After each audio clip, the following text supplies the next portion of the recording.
Most polite serial killer you'll ever hear about. He made them tea. He played music.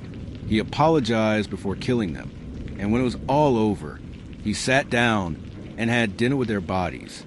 But why? This isn't fiction. This is Dennis Nilsen, the most polite serial killer in British history. And somehow, the public liked him. Yeah, let's talk about that. Dennis Andrew Nilsen grew up in Scotland. Quiet, isolated. His grandfather died when he was 6. That trauma, it never left him. His early life was full of abandonment. His dad walked out, his mom remarried, and Dennis just faded into the background. He joined the army as a teenager, became a cook, served with discipline, then worked as a police officer. Yep, a cop. The irony. He was smart, polite, never got into trouble. But something dark was building inside him. Fast forward to 1978. Dennis is now living in North London. His flat? Tiny, quiet, perfectly ordinary. And that's where it started. One night, he brings a man home. They drink. They talk. The man falls asleep. Dennis panics. He doesn't want him to leave. So he strangles him, then washes the body, dresses it, and sleeps next to it. For days. What a dangerous person. He even sat the corpse on the sofa to watch TV with him. This is how he described it. Be alone. The loneliness became obsession. And over the next 5 years, he killed at least 15 more men. Here's where it gets weird. Dennis wasn't a sadist. He didn't enjoy the violence. He hated it. In fact, he apologized. One victim said before being attacked, Dennis paused and said, "I'm so sorry. I really don't want to do this." After the murders, he'd bathe the victims, talk to them, sit with them for hours.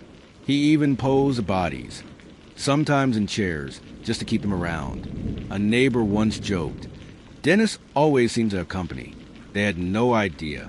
You might be wondering, where did the bodies go? At first, he hid them under the floorboards. Literally, he'd wrap them in bags and store them like leftovers.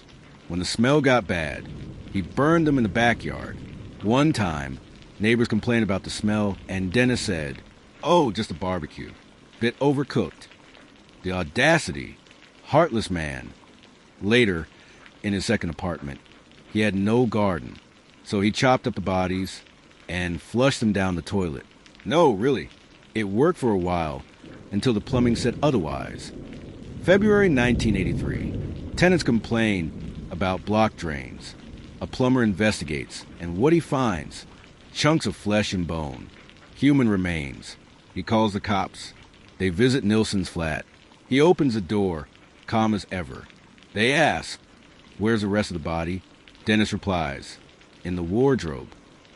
Just like that. So why? Experts say Dennis wasn't driven by rage, but by abandonment. He craved company so badly, he couldn't let people leave, so he made them stay. Permanently. He once said, "I kill for company, not out of hate. I love them after death." That's not just disturbing. That's terrifying. Dennis confessed to everything. No lawyer tricks. No hiding. He described each killing in disturbing detail. But here's the shocker. He was convicted of only 6 murders. Why? Because he couldn't remember all the names. Many victims were homeless or never reported missing.